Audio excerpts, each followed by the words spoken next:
I'm confused. Would you leave the remote alone? I'm trying to watch Puzzle Talk. Switching it to Gadget. Gadget Talk. Flipping channels. You like that? A little channel flipping funny. going on. You know what I almost felt like? I almost felt like was when Bugs Bunny and Daffy are arguing. Gadget Talk. Yes. Puzzle Duck Talk. season. Gadget Talk. No, Rabbit it's season. Duck season. Rabbit season. Duck season. That's good. Well, hey everyone. It's time for Puzzle Talk. Yes, it's time for Puzzle Talk. Puzzget Talk. The geocaching puzzle / gadget podcast brought to you by the Geocache Talk Network. And here are your multiple hosts, Charles Watkins and Tom Brotherman, and their guests. Good evening, gentlemen. Good evening. Good evening. And their guests are Derek and Chad. Good evening. Hello. Hey guys. Glad y'all are with us tonight. We've got a lot of fun things to cover, and I'm going to let you guys get to it here in a minute. I do want to mention a couple quick things. One is that we are really close to having all of our volunteers, but we're not there yet. So if you're coming to Cache Fest, we would ask and help. We're begging for the last few folks that we need. If you can help for any of that time that's available, go to cachefest.com and go check and there's a roadie button. Click on the roadie button. Hey, Shella. And hit that button and pick a slot if you would for us, please. And we're almost there. We're almost at the point. And of course I packed it away already, but I'm already packing for the trip. But really cool coin, and you'll get a separate button too. So that if nobody gets the button, but the roadies. So none of us get that button. So I was holding up this one for the show, but that's for Cache Fest. Hold it up again. I like it. It's a pretty good sized button. I mean. It's not 2 inch. It's a 2 inch by 2 inch. Yeah, it's not a little rinky dink one. Next to the coin. Oh, can I show this coin? Oh my goodness! No. I've shown that one before, but that's a cool another guitar. Now you guys are the worst. With the buffalo coin, can I show that? Oh, roam the park. Yeah, roam the park. All right. That's enough. I'll stop spilling beans. Yeah, I'm trying to find it. Yeah, and the coin. You're right. Clean up aisle 3. All right, that's it. That's it for for announcements, I think. So there you go. Over to you guys to work out some cool stuff tonight. I know y'all are going to do some gadget merging with puzzles. Yeah, so I guess in this, Derek has a YouTube channel, and if you don't follow him, head over to his channel, Behind the Cache, and check it out.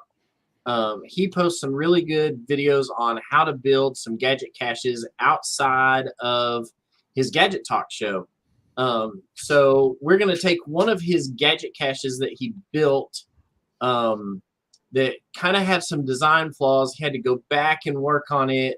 But we're going to take that now that he's fixed his beta testing errors that he has discovered through his beta testing on it. We're going to go through and help him create a puzzle for the cryptex part of his birdhouse cache. So this is kind of where the fun part of our show gets to merge and mingle with the Gadget Talk guys for a fun kind of mashup where we bridge the gap between puzzle caches and gadget caches and kind of make them we're going to blend them into one gadget by the end of this, but we're going to talk about this and how you can make one of these for one of your caches at home and throw some ideas out there for how to create a puzzle for it and things to go with it. So Great. Yeah, this was a fun one. And if you haven't seen it, this is a Cryptex box. So if people have seen the Cryptex. Well, Show this that is again. an actual box. Cryptex box. Yep. So Okay. so you line it, slide it in, slide around, and get it to open. Okay. I designed this one to go in an ammo can. Right. Back up Oh, here. right, because the size. So once yeah, I get lined in, that all comes Right. out. Really Cool. simply made, the way the locking mechanism works. Yeah, it's still cool though. You I just wanted a really cool puzzle to put in there. So it just never worked out the puzzle. I've had a couple ideas, but it's been sitting up in my office and haven't put it out there. So how many digits is that we get to? 5. The puzzle boys get Sorry, to play 4. with? 4 digits. A 4-digit. Well, it could be digits or letters because you haven't labeled letters, symbols. It could be anything. The limit is endless on what you could do with this. You could sit there and burn old ancient Egypt hieroglyphics into it. You could use Star Wars, Klingon, alphabet, Klingon. It really depends on the theme to this. And so when I was looking at this earlier and me and Tom called and had a conversation, I was like, all right, well, you got to have 4 letters or digits in a row to open it. Right. And so, and I was sitting there looking at the front and I was in his video. I didn't pause it to count how many spaces you have on each block, but it could be more. Well, right now it's set up for 1, 2, 3, 4, 5, 6. Right. 6 spots. So, so you could do it like this, and this is something that I threw out to Tom, is that you could make it theme based, right? So you could make it where the first line said, whatever peregrine, and the next one said,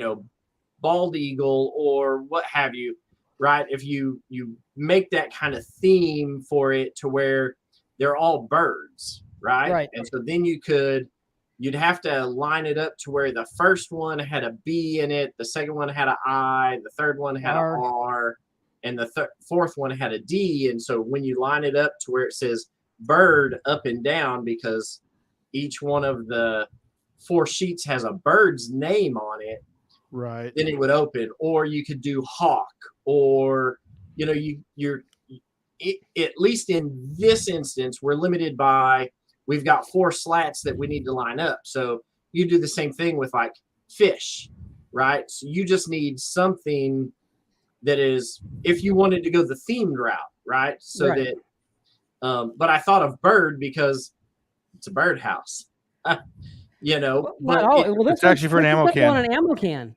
Right. So you just need to make it open is the code. I've done that. I've done that before, but in a completely different language. Yeah. So it's totally the what you did is completely up to, some other external factors. Do you have a theme? Are you going to make a theme for it? You can base it around, HTML code that you do on the cache page, or if you farm the box out to somebody to paint and seal, right? And then, but it really is the possibilities are endless. You're limited by your 4 letters or 4 digits that you need. So you can't sit there and make it be like 8675309, right? I remember that song.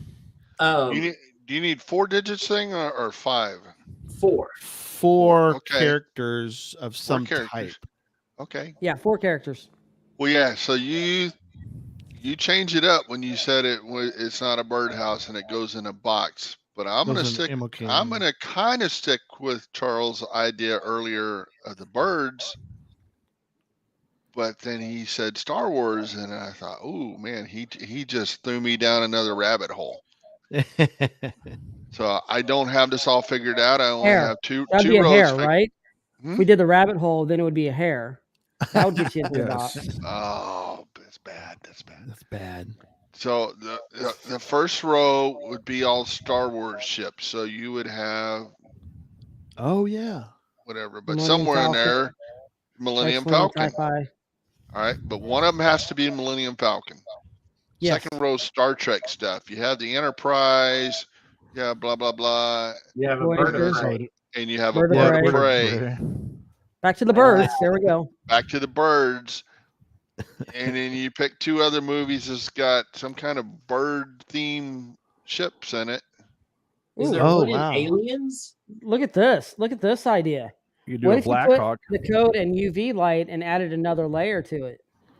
Yeah. Yeah.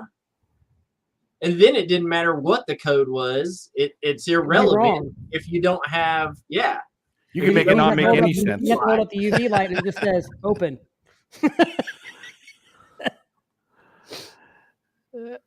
Those are always, I wouldn't say hard, but those are kind of, they're fun, but yet at the end you're sort of face palming like, why wasn't it said UV required? Why didn't I know that? I mean, if it's UV required, why didn't I bring it? Why didn't I use my UV? I have my UV light here. Well, I'm sitting there fumbling with stuff, so yeah, misdirection's always kind of fun. Yeah. If it's going to be UV, Dad, I would put the code on the back, because if you've got to shine UV on that plexiglass, is it going to reflect back? Yeah.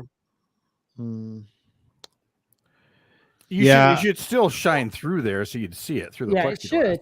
Or the other option is if you just how much have whatever the code is, even though it might be wrong, but wherever the open is, just have that square just blocked off with UV. So they would actually, if they're shining it, it would just come in, and all they have to do, so no code, you could even just have it blocked off and it just comes in.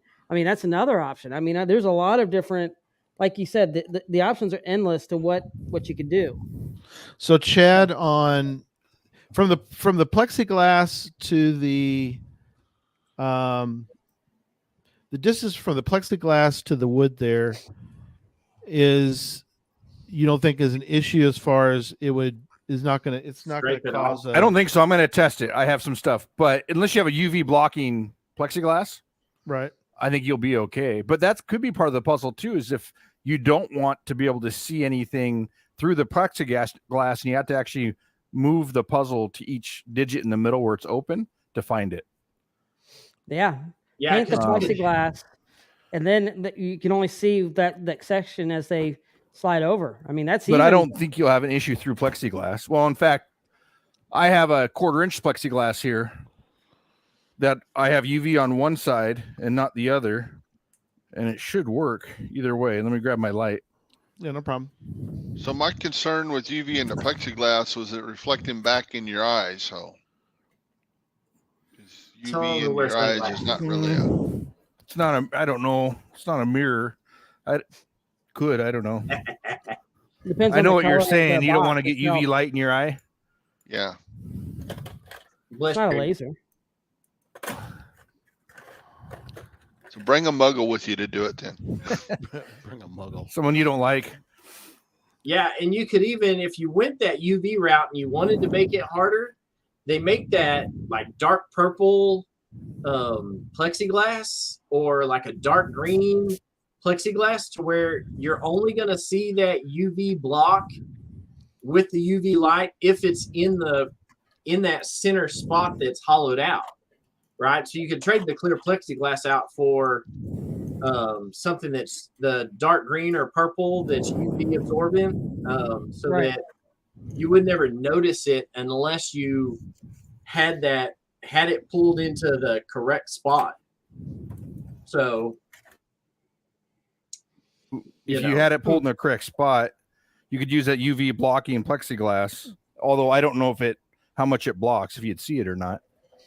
Or you could just paint the plexiglass, so all you can see is through that spot. That's true. Yeah, and you have to slide the rail along, to figure out what it is, what letters you can even see. In fact, I gotta adjust where things are hitting anyways, because it only slides so far to locking it in place. So, hey, Chad, back your mic off just a touch, buddy. I can hear you breathing. Okay, so sticking with my thing, the first row was Star Wars stuff. You got Millennium Falcon on there. The second row, Star Trek stuff. You got the Romulan bird of prey. Third row, you have all these birds. So that totally throws things for a loop. But one of them is a falcon. Oh, you could do Firefly. And then the last one is cars. And one's a Ford Falcon. Ford Falcon. There you go. Yeah, it fits. Yeah, Thunderbird. Yeah, it's funny how. Yeah. What do all these have in common? Yeah. Bird, B-I-R-D. So you can line up the ones that are in common. Okay, sorry, Chad, go ahead. And if you have a fifth row, you put NBA basketball players, and you have Larry Bird in there. There you go. So if you are worried about the plexiglass making it through to the other side as far as being able to see it, I put UV light is 1/4-inch plexiglass, and if you shine the light on here, I put UV ink on there, it shines through 1/4-inch. So I'm not worried about it going through, and I really am not too worried about it reflecting back. I don't think it reflects that much back. It's not a mirror or anything. Right. Yeah, you're not. Yeah.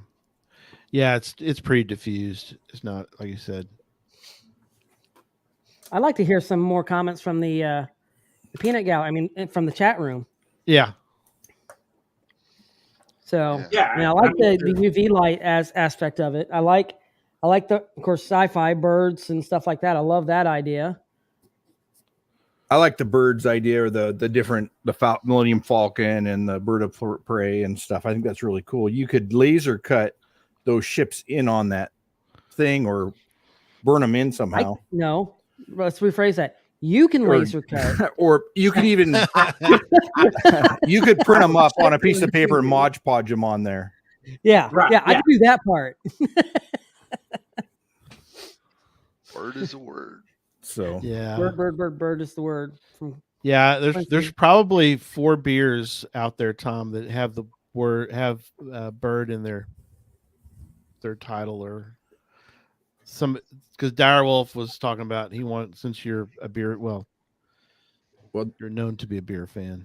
If you're a beer fan, then the ammo can needs to be painted like a beer. Yeah, like a Shiner can, or like a 6-pack. Going with the theme there. You could create a beer. You could go kind of the other way too. Instead of being heavy on the gadget side of it, not to say heavy, but you could go the opposite direction, which is more puzzle. You make a beer type puzzle, and then the answer could be something as easy as 1, 2, 3, 4. But the fun was in solving, the beer side of it. Yeah, I always wanted this one kind of be probably more puzzle side of it, and then you just lined it up. I mean, I had thought of as simple as an Alfendor cipher, or I had thought of the Star Wars symbols, or Pigpen cipher, something like that, or Freemason cipher, whichever way you want to say it. That aspect of it. But I've done those before, and I'm like, I wanted something different. I kind of like the idea of with the UV and also with the other. Maybe it's twofold. Maybe the UV would actually throw them off, but it's actually supposed to be the lineup of the different types of birds. I think that's just really cool. I like that idea.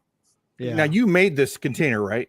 At home? Yeah, I made this container. So those 4 locks, or those 4 different slots that you can pull, you could technically, I guess, make 5 or 6, right? Just make them thinner. Yeah, you could make them thinner.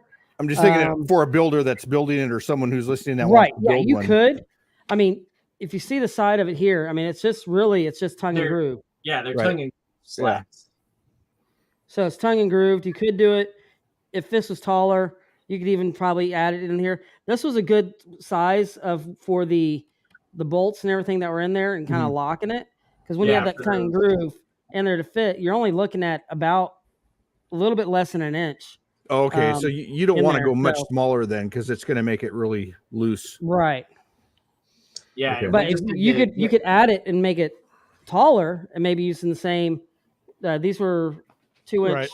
boards. I like it fitting into the ammo can, though. I think that's a really cool thing, and that most listeners are probably going to put it in an ammo can or a birdhouse. And that was my whole intention, because during this time, when I was building this, I was watching a lot of Roomba Cat videos. I'm like, I want something to go in an ammo can. I just moved here, and I wasn't finding a lot of places to put birdhouses. Right. I'm like, I can put them in an ammo can and strap it to a tree a lot easier than trying to hang a birdhouse on a tree. So that was the whole aspect of it, from doing that aspect of it. So, well, I mean, you got spots too. Not to rain on somebody's parade here, but they do make really big ammo cans, right? Like if you've ever walked through that tunnel in Washington towards that monkey cache, I mean the ape cache, they're like they make 4-foot tall ammo cans. Oh, I know they do. Yeah, I know. There's ape cache around here. They do. I've got a couple big ammo cans. I've got a larger ammo I've got can 2 of those. Ammo can too is something that Derek is facing at a location that he and I were talking about, where an ammo can might fit better than a birdhouse, just because of the nature of the location that he's looking at. Yeah. You like how I was very generic about that? I do. I like that. that. Well, because this location, a possible geocaching location. Did I give anything away there? I don't think I did. I went back on Saturday to that location and played some frisbee golf. But oh my gosh, God, you can't. Hang on, let me pick those beans up off the floor. I didn't say where it was. You can't. But here's the problem. You can't say that. When I do birdhouses, if I'm putting it on a tree where I'm strapping it, I know you can strap it around the tree a couple places, but I like being able to have a low branch where I can actually get the top one around, so it's not going to slide as much. Yeah. And then I can secure it around the bottom of it a little bit. The trees at this location did not have any low branches. They were all the way up there. Weren't any really V's or anything like that in these trees. They're older trees. So that wasn't going to work. So it's like, what else? I could do an ammo can at this location somehow. It'd be a lot easier, but it wouldn't stick out as much too. So, because there was nobody out there when I was even there on Saturday, but there was also another tournament somewhere. What are you showing? You're pretty safe. So there's a lot of disc golf in Memphis. So but it's probably one of those locations. You never know. That's how many disc golf courses they have there. Map, let me see, because this is I don't know. That's crazy. Yeah, hold it up there. I'm sure Derek will tell us which one. Point. He can't resist it. Come on. Is this one? Is it? No. Okay, want me to point at it? I'm pointing at it right now. Move the phone. Move the phone. It's there. It's this one. One of them is Shelby Farms. But that's a new one. For people to know, that's enough. It's always one of the best places for frisbee golf. That's for there a was different a tournament show. in Arlington this weekend. We were going to go play there, and I'm just going to stick to regular golf. It's a lot more fun for me. Struggling with the. Here's the thing: in regular golf, I don't hit the tree as much as I did with frisbee golf. Oh yeah. So someone mentioned in the chat here about having a photo. You have to line everything up correctly to get the correct photo. That actually wouldn't be too bad either. That's actually a really good idea. I've seen puzzles like that are not, but you could do that on the Gadget cache. Yeah. Yeah, that would be easy because you lay it, you hodgepodge it, and then you close it up. Yeah. Maybe it'd be like the look that Tom's got on his face right now. As a gear just clicked in my head to go with the idea that you were going to hit me with when I tell it to ask you about this. Go for it. Well, every cryptex I've ever seen has got just one answer to it. But with your design there, could you put cryptex on the front and cryptex on the back? Ooh. Well, you pull it out of the cache when you try to solve it, right, Derek? So you could put cryptex all the way around it, right? It'll be in the ammo can, and when you actually pull it, it comes out of the bottom. So I don't know if you could. That's a good question, though, because you have to solve the puzzle on the front, and then you also have to solve the puzzle on the back. So add a secondary one on the back, so you'd have to solve both sides. You gotta have both sides. Oh, see now that's cool. That would be fun. Very cool. Then thinking pictures, you have somebody's face on the front, and on the back, you have the back of their head. Right. So yeah, I mean, you could. It would just have to. I'll just have to basically go back in and reduplicate this side and put it back over here. Too. Yeah. Okay. And then the bottom part drops out, right? So Yeah. Right. Yeah. The bottom part just slides right out. So you could do the same thing on the other side too. So that bottom part would look identical, other than having a set of 2 slots. So you have to solve both, otherwise the thing's not coming out the bottom. Right. And that's actually a cool idea. If you go back into it, Gary, I'm gonna see if you can. Yeah, so you run can another see dado in there. Inside. Yeah, you can. So you focus. So there's when it's lined up. Right. And see if I move one of these, you see how it locks it. Yep, locks it. Yeah. Oh, yeah. That's how it locks. Yeah. And so then it won't come out at all, and it just catches on one of these thumb screws. But if you ran a route along the back of it, then you have to solve both. Otherwise, the bottom's not going to come out. Correct. Yeah. That's a really cool idea. I like that. And since the bottom part another one. Probably the next looks one identical, it would be identical. It wouldn't matter which way they put that thing in, because it's still. You got to line up the front and the back. That would be kind of. If you're off, what I've learned when I did this one, if you're off just even a smallest amount, it will have some give and wiggle to it. Yeah. So everything would have to be extremely precise on it. So I mean, could it be done? Yes. Might be easier to 3D print it or laser cut it to get the precision right in there. Right. Hint, hint. But he is busy. He doesn't have time for you right now. Well, it's not doesn't have to be done before Cache Fest. That's fine. Oh. Wait, I thought this was okay. I thought you were trying to get one ready for Cache Fest. It could be for Cache Fest. It could not be. It'd be fun to make one for cache. I mean, the puzzle guys need to have a cache there, so it'd be fun.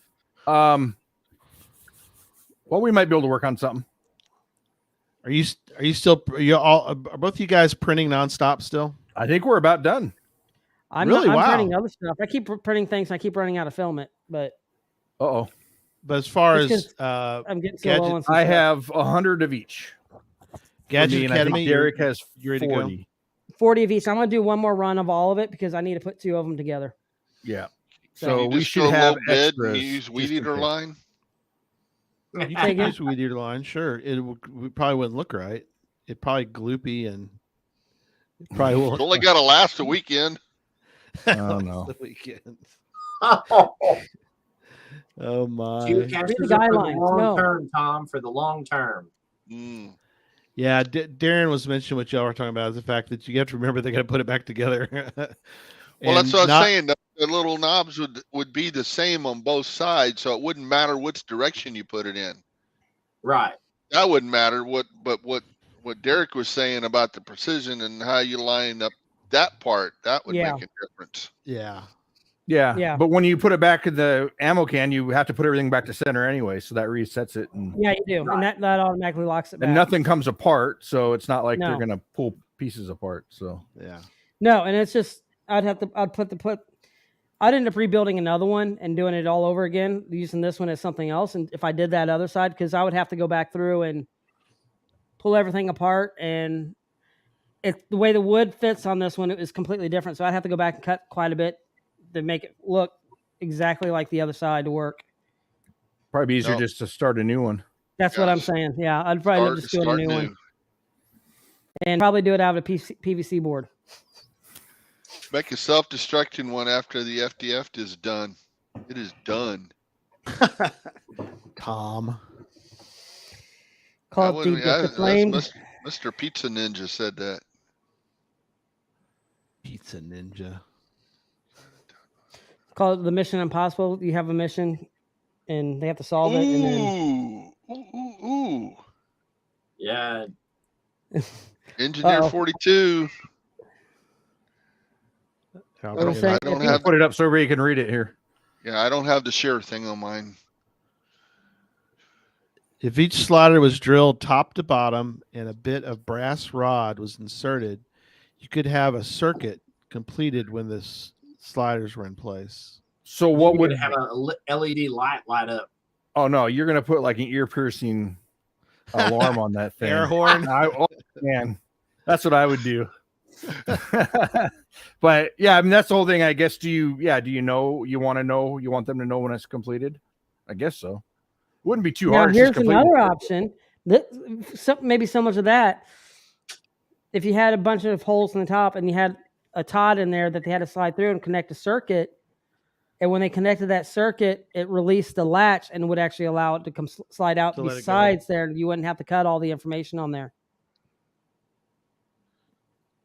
So complete the circuit for the latch. You don't have to print anything on it. You'd have a solenoid or latch here that would actually lock it in place.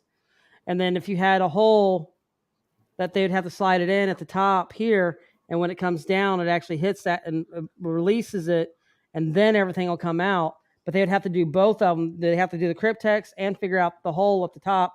So there would be holes in the top of this where they'd have to put the rod somehow to release the latch that would lock in there. That's another, I mean, just from what Engineer 42, that's what ran through my head without having to go and remake the entire other side. Right. Instead of doing a second side. What you need to do is you just need to recess a little button in on the opposite side that opens and not even have the levers do anything. And you just got to push the button. just make it a big red herring. That's funny. Anyway. Yeah, that's cool. I like the idea of doing it where you have to do both sides. Yeah. So Ozvox, this is working its way up to a D5 here with all the extras. When you slide those things out, they come out just a little bit, right? They stick out a couple inches. Yeah, so they stick out from the sides. They can't come all the way out. If you go back and watch my video. No, they don't need to.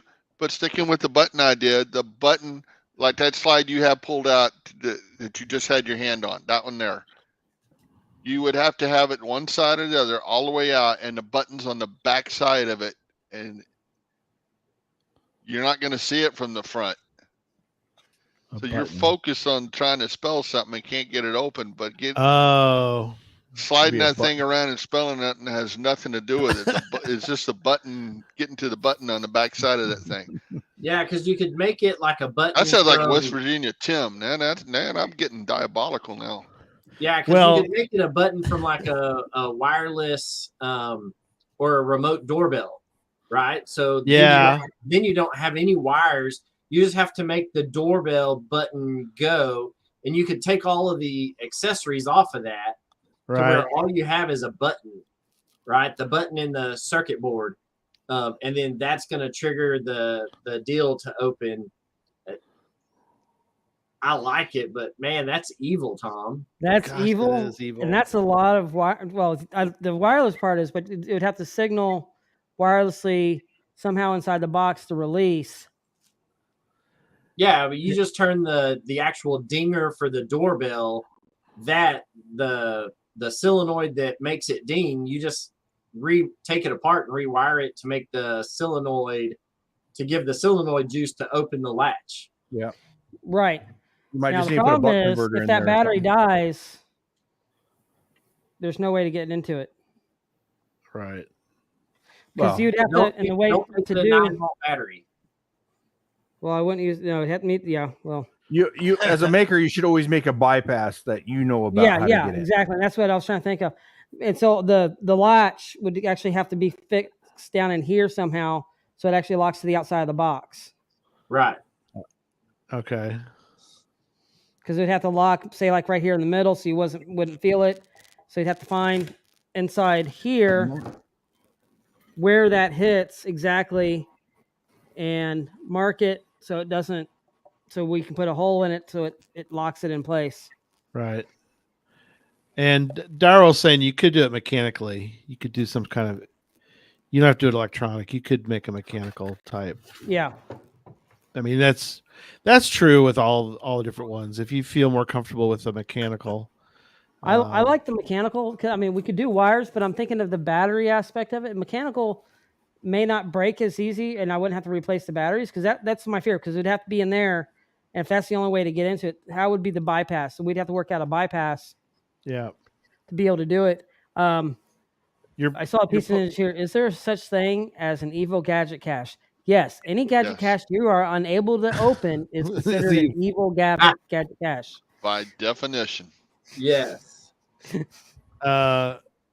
And so, and you could, the other part to that is that you could, what you guys were talking about earlier, which is you can make your puzzle cache the evil part as well, where people are scratching their head and they're trying to figure out the names of the last 45 Academy Award winners, but yet if you look at it close enough, you don't need all that.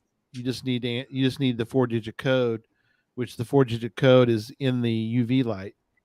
So you're like, oh well, if you just look at it, you can see the code. That kind of thing. MacGyver and Flo. Look what he says. I like that idea too. Just put a lock, put a ammo lock on the combo on the back side of the slides. So basically, I think the easiest way to do that would be almost like a barrel lock. Have it on there, and then on the back of the slides, we're like, well, where's this? And have the code on the back of these slides, and you need a UV light. Yeah. So the power thing, and I actually see Engineer 42 just mentioned it. This is what I do. So 2 of the screws that no one knows what it is actually is a hot and negative. I wire them to the hot and negative. So I just have to run a new battery and touch those, and it will pop open the deal. Yeah. So that's how I usually have, if all my cache is out there, I have a backup way to get in. But you have so many screws on there, they're not going to know which ones it is. Right. And I'm going to start bringing and then you typically shouldn't tell anybody that. But I'm bringing a battery and wires to every one of my bounce caches that I come across now. Go for it. Every time I come to Seattle now for work, I'm packing a 12-volt battery, with a little RC, little brick batteries, and just 2 wire leads. So Chad, for your next puzzle cache, have one with little leads sticking out of it all over it. You mean just outside as a red herring? Yeah. Or to complete the circuit? Just to keep Charles busy. Oh, okay. But now I'm going anywhere. And that will just be a basic one. You just have to pull the button open. Yeah. The latch doesn't even do anything. It's a fake barrel lock. You just got to pull it open. It's a KCB cache. Keep Charles busy. Direwolf says, just put the lock code in the cache page and see who actually reads the cache page. I had a cache go live, my lamppost one, and I don't know how many people did not read the description on that. It's crazy. Oh, where they're it's not here. It's not here. Yeah, or they're looking at a different thing that's close by. But anyway, yeah, that's funny. I like the idea of making it pretty simple. I mean, if this is going to be out for Cache Fest, Derek's going to be busy enough maintaining caches. Oh yeah. That I think doing a photo or doing the UV light or something we talked about at first is pretty cool. But if he's going to make another one, you could do one of each. Yeah. Just Finding Our Way has a really good solution for it. You just wrap a cable around it into your trailer hitch, and you just tear the thing apart. Which I wouldn't put that past somebody. By the way, if you're coming to Cache Fest, don't do that. Please don't destroy. Please don't destroy please caches. Don't do that to any cache, regardless of where you're at. That's true. Any time of year, ignore what Just Finding Our Way said. We don't. And need that's to be coming from caches. a reviewer. Yeah. Exactly. And a Gadget cache maker. Yeah. So just hook the chain to the LPC in the back of your trailer and Oh man, pull away. That'd be a mess. Let's not do that. Not the way. Not unless we're filming. I want the 10 grand for when the light falls on the truck. And those happen too. Yes. So I don't think we're going to reveal exactly what the puzzle is here because of if it is going to be out at Cache Fest. Yeah, really. Then we don't want it to be revealed of who's doing it, what it is. So I'm kind of leaning toward one idea, which I think is kind of cool. but trying to figure out, because I was just looking at this. I like this idea, but I may not be able to do it because of I like the idea of having the picture and you have to line it up to make it in place, but it would almost probably work better because the slides come off the side. It wouldn't full thing, so the inside would have to be perfectly, which may or may not be a bad thing. Or you just go and get something from Pablo Picasso, put it on here, and it'll look great. So I don't know what what would be the best thing on there. So that's. But the good idea is get a print from Brooks Museum. I don't know, and put that on there. Yeah, I don't know. Idea. I don't know. There's all good stuff. Well, I think we're going to move on to the next one, right? We got one more to talk about tonight. Sure. Yeah. Chad had one, right? So I have one, but I haven't built it yet. This is something I wanted to work out with everybody here, and I can build what we want to do. So I think the best thing to do is let's come up with a theme, and then we can build around the theme. That's typically how I like to try and build my caches. Very cool. So we could do a cryptex like what Derek has. We could do a 9-button or a 12-button cache where you have to push the correct buttons. If you push the wrong one, it cancels out the circuit. We can do pretty much anything like that. We can do an Arduino based one where you got to type in something on a touchpad. So I'll leave it up to the puzzle boys. Tommy Two-Tone over there. What are the Arduino thing with the touchpad? You can put numbers in, or you could spell something, either one, right? Well, we could put letters or any kind of symbol over where the numbers are. Let me grab one of mine that I have here. Or actually, I'll grab the touchpad. Right. So you can show the puzzle boys what you're referring to. So there's 16. You can put 16 digits on here. Yeah. Oh, right. And so I could actually put stuff over the numbers if we want to do, anything else. If you want to do letters, or if you want to do any kind of puzzle, any other language, anything like that.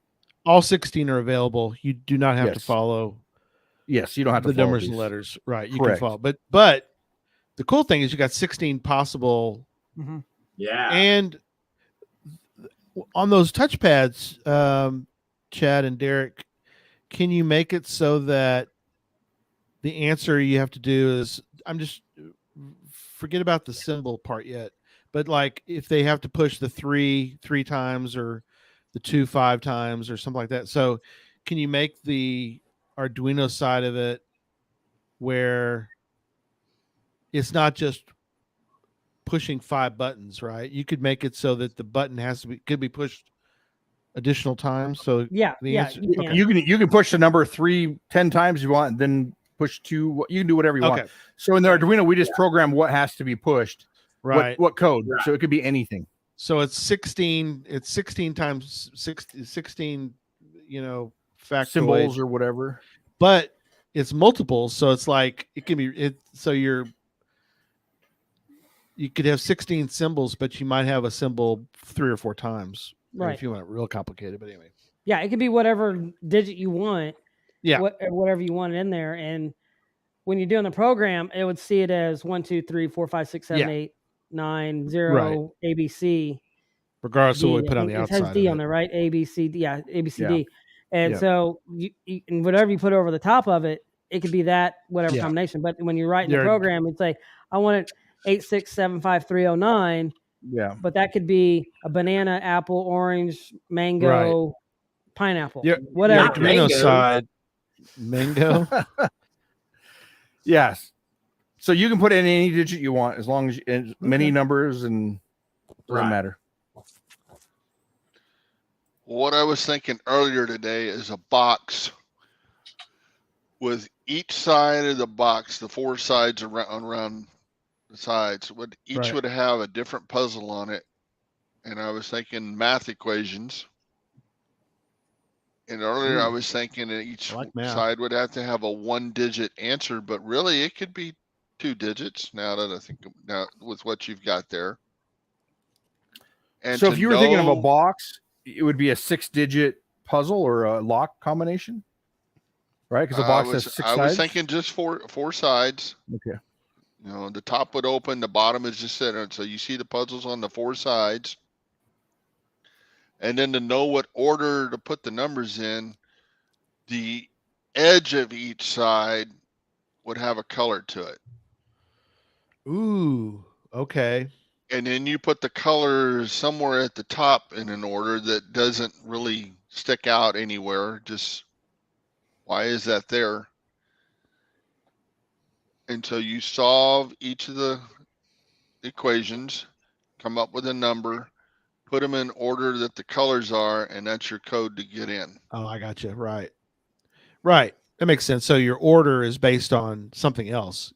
You solve all the answers, but yet you give them, you can kind of make a little tweak to it. The fact that they're going to enter it basically almost 1, 2, 3, 4, whereas really they shouldn't do that. They got to look and see what the order would be. Thinking about it, you could add the bottom too. That doesn't matter. You could add the bottom. That's another color and another code. So you could have 5. You may even have one on top. You could make it 6. You can do as many as you want. Yeah. Well, it's 6-sided box. 6-sided box. I follow you. Yeah, like a die per side. Yeah. Yeah. You just have to make it. I mean, in an ammo can that would work because then all 6 sides are readily accessible. This wouldn't be something that you'd be able to like strap to a tree because then one side's not readily accessible. So right, that's true. You know, so Derek's ammo can idea for this actually works really well for that. Yeah. Okay. I've seen those Pizza Ninja, by the way. I mean, not necessarily that maybe, but he's asking if you can make a puzzle, get chords for a Gadget cache, then have it, go to a letterbox. I mean, I've not that a specific order, but I have seen where I've seen a multi-cache letterbox. I'm sure you guys may have too. I kind of like those. There was a puzzle. And of course, Gadget caches get labeled with a question mark. Sure. So they're in the unknown geocache category, right? What we typically call a puzzle cache. Sometimes, yep. I do a lot of mine are traditional with the puzzle field puzzle attribute. Yeah, I do a field puzzle attribute. I found one in and around the St. George, Utah area that you had to solve a puzzle, put that word into certitude. Certitude then gave you the coordinates, but when you got there was a large scale, one of these was a large scale cryptex. Oh wow! And the word that you entered into certitude was what you had to enter into this to open it, right? It was much larger scale than this with a magnetic nano in the end of it. But it, it was made out of 3-inch PVC and was a foot or so long. And so whatever that word was but there was no other clue for it than that. You had to get there and then just know that, oh, well, whatever it was, Mandalorian was the code word that I had. And so that's what you got to put in and then it would open for you. But I stood there for a good long time trying to figure out how to open this thing before I realized, oh, hey, that, right? The code word that you put into the certitude was what opened the cryptics for you. Oh, wow. Okay. So you're overcomplicating a little bit. Yeah, as usual. I'll say that's usual for me. Yeah. Overthinking it. Yep. We all have that problem. So for my build, what are you guys thinking then? Do you want to do a box, Tom, with a different number on it? Do you want to do some Arduino-based system? I don't care. Well, or Charles, either one of you guys. What are you guys thinking? Or everybody? What's everybody's thought? gosh. I like the idea of the box with at least 4 puzzles on a puzzle on each side of it. So not necessarily a die. It doesn't have to be 6, but you could have something for each side, and then have you have like the keypad be for your answer. So you push the answer, and that would give you. It would open the. Do y'all usually? Is that something, Chad, you do? Or I would say often, because you do lots of different things, but is that kind of where you push 4 digits, or let's say, just for sake of the argument, you push 4 digits and then the latch opens? Is that kind of a correct? Yeah. So okay. once you type in the correct digits, it sends a signal. It opens up to the relay and says, okay, go ahead and open. If you want to make it Arduino based or anything like that, we could do a barrel lock with 4 digits on it too on top. Just have the top open, right? Have it on the top. Yeah. Simple thing inside of an ammo can as well. So it's up to you guys what you want to do. Each puzzle could end in a single digit, and then then you could color, like you said earlier, you could color code them so that they have to enter the code, yellow, green, blue, red, and the yellow puzzle. The answer to the yellow puzzle is, and if you don't want to use the kind you're talking about, the barrel kind, you can make it a keypad. Just make the keypad be the your input, so that they've got to enter into the keypad the answer to the yellow puzzle, and then the green puzzle, and then the red puzzle, and the blue puzzle, and you just tell them that so the key could be, like you said, the end of the yellow puzzle ends in the answer is 23, so they're going to start with 2 3. The next one's 100, so they go 2 3 100. So they have to enter the entire code, and then it'll unlock. They have to order all 4 answers correctly in the right order to get the code. Yes. Or to have it open. Yeah. Okay. And I know Charles is, well, both Charles and Tom they love them some good math puzzles too. So, man, my mom was a math teacher for years. Like, you got to work a lot of math puzzles. It would be fun to have a place at Cache Fest to put it where it actually could sit on a table or something and be on a Lazy Susan, so you could turn it. Yeah, people could play it. People could play it. Maybe we could have that in the side at Gadget Academy, or just at a side event or somewhere sitting somewhere. We'll have table. We'll have table. We have table space. So if you want to put it in the vendor room, people can just play it and beta test it and have fun with it. I think that'd be cool. And just leave them a piece of paper or something with the puzzle. Well, are they going to put the puzzle on each side? Oh, physically, like put it on there? Yeah. I mean, that'd be kind of fun. Yeah. You could stick. Yeah, you could. I think it'd be better if you had just for the beta test part of it, just give them a piece of paper. Charles, so what are you going to have on the side, on each side, then, to know what color goes to what, or how you solve it? You color code the piece of the paper too. Oh, okay. Yeah. And so that when you print them off, you print a yellow ring around, a red ring around the outside of 4 pieces of paper, right? And then you just make them, so that they have to put the colors in alphabetical order, right? So yellow is going to be last, and blue is going to be first, and green, it'll be blue, green, red, yellow, or whatever. Always, definitely kid friendly. Yeah, I have a kid friendly one, but they have to run.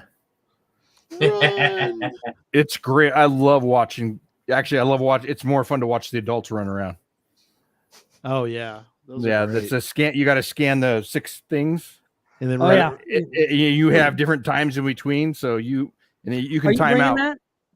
I can bring it. It'll be fun. You can put it at vendors' booths. That's what we did. We've done that before, where you put it at the vendors' booths when it's outside, and they got to run to different vendors' booths and scan this thing, and it's a blast. You could make all 4 of them, since we've been working on a lot of puzzle themed Memphis themed puzzles for Puzzle Academy. So those are always fun to do, because it gets people kind of in the mood for what you're doing. So Yeah, you could do they're famous for donuts. You could do Charles went to Gibson Donut. He bought 3 of these, but yet not one of these. You can make kind of or you can make a graph type one where you like. It better have been like the maple bacon with Bavarian cream filling in it. You got it. And if they don't have one of those, somebody needs to jump on that. A Bavarian cream filled maple bacon, like Long John donut. I think Gibson's Donuts has everything. Sounds like an insulin shot needing to happen. I'm a little simpler than that. Just chocolate covered, cream filled. Man. Derek, someone was Diana was talking that your code could be C3PO. Yeah, and carry on. I saw that. So the cache would have to be blue and white, and actually look like that's R2D2. Or that's R2D2. Gold. Sorry, wrong droid. It's been a long day. Yeah, it could be gold, and that'd be really kind of cool. It'd be really neat if you could do the wires from the belly, and you had to pull a couple of them out and connect it to actually get that would be super simple. Yeah. That's a great idea. We could 3D print a belly in it real fast. Okay, I got to write this stuff down. It's good stuff. Well, you have a tendency of printing droids anyways, Chad. Do I? There's a few around there. We could do it to the new whatever this droid is he fell apart thing and have it stick out. There you go. There's a maple bacon. It's not cream filled, but I think it's got some sort of frosting on top. I'm not sure what the frosting is yet. I'll have to find out. That's maple. That's the maple flavoring to go. Maple flavored. Oh yeah, perfect. Yeah, maple and then the bacon. Oh man. Yeah. See, there you go. Gibson's is. Man, I just put on 5 pounds looking at that. They're nothing to sneeze at. They're one of the best in the world. Gibson's Donuts. Oh, they've got a cinnamon. They have a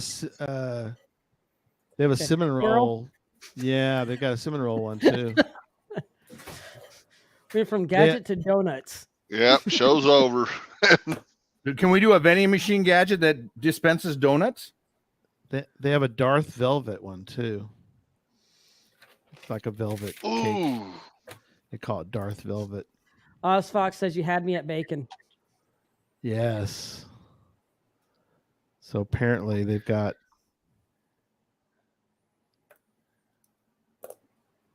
Darth Velvet. Okay. That C3PO one would be cool. That'd be so simple to make. Sorry. So you could add LEDs to that thing. Oh man, Chad just rattled my head with that thing.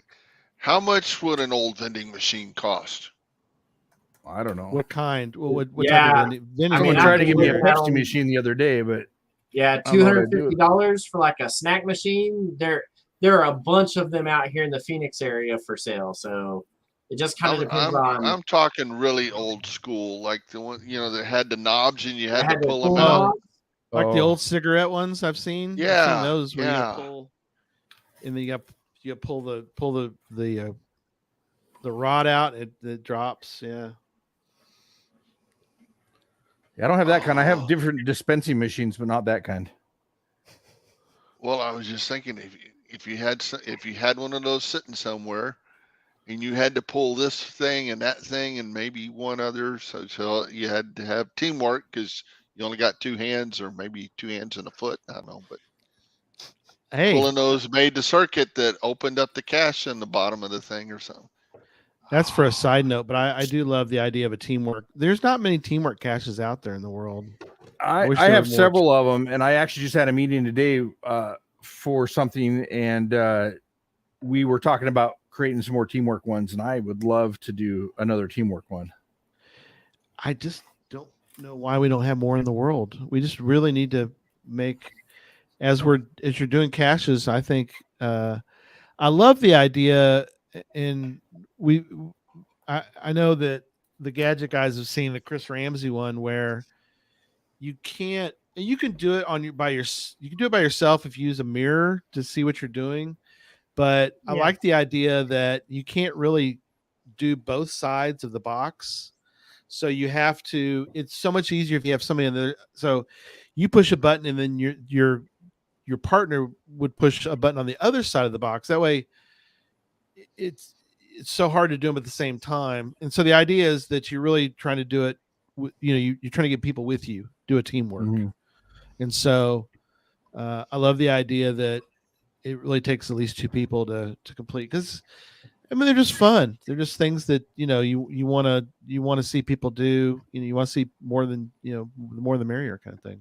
It'd be fun if you could find a place. So I built one like this, and I didn't put it out because I was a little worried about what people would say about a laser. But I built one where you had to be on one end of the parking garage and push a button for the laser to turn on. And then in the box to get in, you had to have mirrors, and you had to have several people with mirrors to angle it to a different sensor. Oh, I love that idea. That's around a corner. So, but I'm worried about, again, a laser and mirrors and someone getting in their eye and then or shooting up in the sky, and then the FAA's involved. Well, yeah, this was in a parking garage, so I don't think you could shoot it up in the air, but that's a good point, Tom. Well, and that was actually, it is in Beery and it's by an airport. So I didn't think about that part. But anyway, it'd be fun to do a teamwork cache like that. Uh-huh. My favorite one that I have is the one that takes up to 6 people to do. And all the time I get logs on there that they actually don't bring enough people and they have to get muggles that are walking by to help them. That's great. Yeah. And I think that's the best part, when they actually have to ask people. Is that we've got one similar to that. That's like crowdsourcing, where you have to have 6 people into the app at the same time. Kind of like a mob cache. Yeah. So there's 6 buttons that you have to push all at the same time. Oh, they're spread, and you can't reach them. Right. And you can't use. I've had people try and use tape on them and stuff, and it doesn't work. It's easier. There's a walking trail right there that literally walks right by the cache, and you got to ask people. That's awesome. To answer Andrews, yes, I did, and I sold that one. It's somewhere in Texas, as far as I know. Yeah. I mean, that's simple. You could do it on a small cache, something that fits inside of an ammo can. You just have to have so many buttons on there that you obviously can't push it by yourself. Yeah. And as we start to get kind of toward the end of this, one of the things that I think will up the game for a lot of these, and this is something kind of Charles mentioned earlier, but make a puzzle cache that has some sort of theme, and then when they get to the location, they're going to assume, oh, well, it's just it's a pill bottle under a tree. But when they get there, then the plot thickens, and now they've got to take that theme one step further, and they've got to figure out, based on a lot of times we want to make it based on the puzzle, right? That information now has to be somehow incorporated into the gadget, so that when they finish it and they get in, it's so beyond what most caches are, even most puzzle caches. I'm sorry. I've fallen in love with puzzle caches being with these guys, but I think they would agree that most puzzle caches sort of end at hopefully something good, but a lot of times it just ends in a box. Now, the satisfaction of solving the puzzle, I never think twice about it, because I'm just thrilled I figured out a puzzle. But to get that extra little extra doodad, the fact that you solved a puzzle, you get to the final, and the final is not just a lock. It actually is like some kind of gadget. It doesn't have to be real complicated. It can be a very simple gadget, but still, you're going to get a favorite point just for the fact that you gave them an extra bonus. It's like a bonus. It's like a bonus cache. Yeah. You hit something there with me. I mean, if you put a cipher on a page, and that's all it is, a cipher on the page, right? I'm going to go solve it. I'm going to go find it. It's going to be a pill bottle under an LPC, and I'm going to be happy that I solved it, and I get a smiley. Right. But I would be happier. Yes. If you had that cipher, there was a reason for that cipher. There was some story that went along with it that I had to read through. Right. And Right. figure stuff out. Maybe there's multiple ciphers in there, and only one of them really applies. Maybe they all apply, but anyway, Mm-hmm. you get that all figured out. You get to the ground zero, and the container there is something other than a pill bottle. It's maybe another gadget, or maybe it's just an ammo can, but that ammo can's all painted up to match something. Yeah. It's not just something thrown out there. Yeah. So could you use a QR code and put that like on a lamp post, and someone has to scan that, solve the puzzle, and we'll give them the cord? Game. Oh, well, if you scan it, get it cords for somewhere. If you figure out the puzzle, you can use QR codes outside of that game. Although you'll confuse the Charles just. I'm not getting my point. What's up with this thing? You'll confuse the M players. They're going to be like, "Why didn't this scan? Why isn't this working? Why isn't this working? Yeah, why isn't this working?" Yeah. They're assuming. Okay, all right. I always like the QR code ideas for caches, but I like being able to take you to a puzzle. Yeah. Well, and I've seen. There was a series out in East Texas done by a cacher named Visiting Vet Tech, and she had a series of caches that were called smartphone caches. Yeah, smart. Yeah. Something along that line. Yeah. And some of them were QR codes that you had to read. Some of them were NFC tags. But there was something that you literally had to have a smartphone there at ground zero to scan something in order to make it work. And she really kind of knocked it out of the park with some of those. I'm not sure how many of them are still up and running, but they were down in the Tyler, Jacksonville area of East Texas. And really well put together caches. They worked really well, but there were some cachers who came by that didn't read the cache page, got there, didn't realize that they had to have a smartphone, didn't own a smartphone, still cached with a GPS, and were somewhat disappointed that they couldn't participate in that cache because they didn't have that. But they worked real well. Some of them she had QR codes, some of them were NFC tags. And they took you to different things. So you'd scan the QR code that was laminated and stuck to, the underside of an electric box or a lamppost. And that gave you, some of them were easy, just gave you coordinates to wherever. But some of them, there was a story that went with it and a puzzle that you had to solve and whatnot. So it's good to see some of that variety out there. I like the idea of QR codes. In fact, my geocaching card that I have has a QR code on it. Has a trackable. A couple of them. And two QR codes. That's right. So, and two QR codes that link to both my Instagram and my Twitter feeds, right? And so I leave these in geocaches all the time when I find them if they're, a high traffic area. Or a well put together cache or even just a cache large enough to hold a business card. But I like that, that you can do that. There was a series in Alaska that I found that were all QR code puzzles. And some of them, the QR code was right on the cache page. Some of them, you had to go to ground zero and scan a QR code. So I like that. It doesn't necessarily mean you're playing the Munzie game, but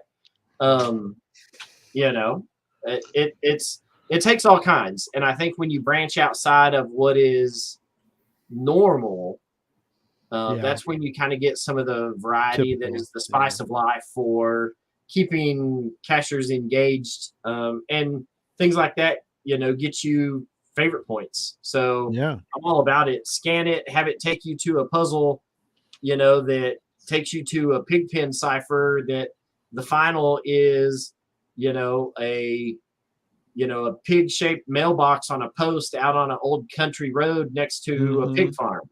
Right. That links everything down the line. as much as it might smell hideous, I'm likely to leave you a favorite point for it. That's right. Exactly. Yeah.